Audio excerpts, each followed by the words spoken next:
Thank you very much, Your Excellency. I congratulate the government and the people of China for organizing this successful gathering of international waxaan u hambalyeeynaya dawladda iyo shacabka Shiinaha sida hufan ee shirweynahan caalamiga ah u soo abaabuleen. waxaan sidoo kale uga mahad celinayaa soo dhaweynta diiran iyo martisoorka ay inoo fidiyeen intii aan booqashadan ku guda jirnay. mowduuca shir madaxeedkan isku duubni iyo wadajir in kor loogu qaado horumarka iyo casriyeynta bulshooyinka Afrika iyo Shiinaha iyo mustaqbal wadaag ah waa mid aad u habboon xilligan. wuxuuna ku salaysan yahay iskaashigeennii hore ee taariikhiga ahaa iyo saaxiibtinimadeena. sidoo kale waxa uu soo bandhigayaa fursado cusub oo wada shaqayn iyo horumar wadajir ah faa'iidana u leh labadeena dhinac. Shiinuhu waa saaxiib wanaagsan oo taariikhi ah oo aan doonayno inaynu xoojino xiriirka nagala dhaxeeya dhammaan dhinacyada faa'iido wadaagga ah iyada oo la raacayo qaab dhismeedka madashan. waxaan si diiran u soo dhaweynayaa iskaashiga Soomaaliya iyo Shiinaha oo ku dhisan mabaadi' adag ee daacadnimada, natiijooyinka la taaban karo, saaxiibtinimada iyo kalsoonida wanaagsan, kuwaasi oo sidoo kale ka muuqda guud ahaan qaaradda Afrika. tani waa wadada kaliya ee lagu xaqiijin karo yoolalka wadaagga ah ee lagu gaarayo horumar waara iyo barwaaqo wada jira. guulaha amniga ee Soomaaliya iyo caqabadaha nabadda Afrika. mudanayaal iyo marwooyin, si Afrika ay u gaarto awooddeeda buuxda, waxaa lama huraan ah in wadajir loo abuuro mustaqbal wadaag ah oo lagu xaqiijinayo nabad waarta iyo amni caalami ah, taasi oo saldhig u noqon doonta horumarinta iyo casriyeynta qaaradda Afrika. maadaama maanta Afrika ay hoy u tahay inta badan colaadaha dunida ka dhaca, waa inaan labanlaabno dadaalkeena si aynu u xakamayno rabshadaha iyo faafitaanka hubka, isla markaana aan u dhisno aasaas adag oo lagu xaqiijinayo nabad waarta iyo horumar caalami ah. Soomaaliya gudaheeda waxaan si geesinimo leh ugu guuleysanay dagaalka ka dhanka ah kooxda argagixisada caalamiga ah ee Al-Shabaab oo ah garabka ugu khatarta badan Al-Qaacidada qaaradda Afrika. waxaa si weyn u jabiyey ciidanka xoogga dalka Soomaaliyeed oo ay taageerayaan dadkeena iyo howlgalka ku meelgaarka ah Midowga Afrika ee Soomaaliya ATMIS. waxaan u mahad celinayaa dhammaan wadamada Afrikaanka ah ee ciidamada militariga ah iyo kuwa booliiska ah ku tabarucay ATMIS.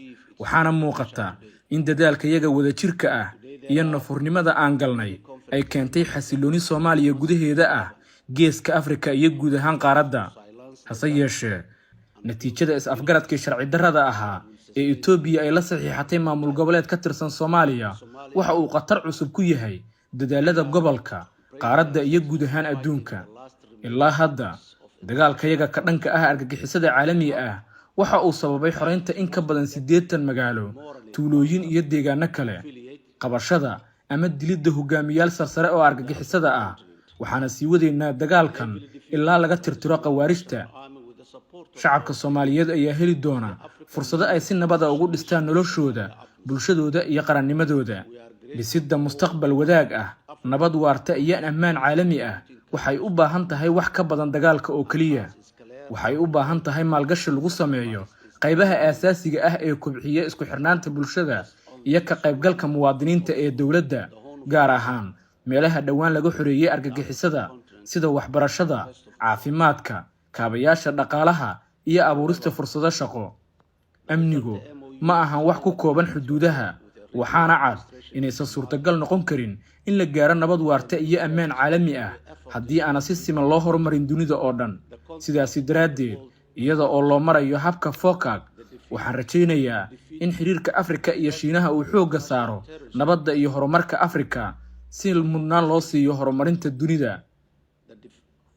xilligan casriga ah ee dunidu isku xiran tahay, amnigu ma ahan mid ku kooban xuduudaha qaaradaha, waxaana cad inaysan suurtagal noqon karin in la gaaro nabad waarta iyo ammaan caalami ah iyada oo ay jirto horumar la'aan iyo fursado aan sinayn oo adduunka ah.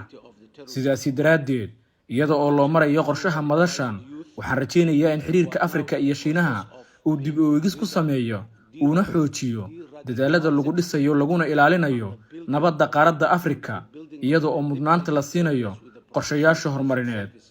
mudanayaal iyo marwooyin, Soomaaliya waxa ay si xoog leh u garab taagan tahay siyaasadda halka Shiine.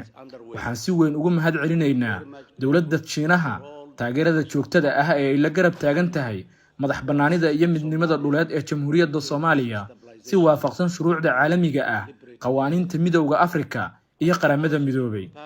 Soomaaliya waxa ay ku faraxsan tahay in Shiinaha ay ku heliso golaha ammaanka ee Jamciyadda Quruumaha ka dhaxaysa Janaayo 2025 iyada oo noqonaysa xubin aan joogto ahayn muddo 2 sano ah. Waxaan rabnaa inaan iskaashi la sameeyno dhammaan xubnaha joogtada ah ee golaha ammaanka oo Shiinuhu ku jiro si aynu horumarino nabadda iyo amniga caalamiga ah. Gabagabadii, khibradda Soomaaliya waxa ay na tusaysaa in xasilooni darrada meel kasta ka jirta ay khatar ku tahay dhammaan caalamka.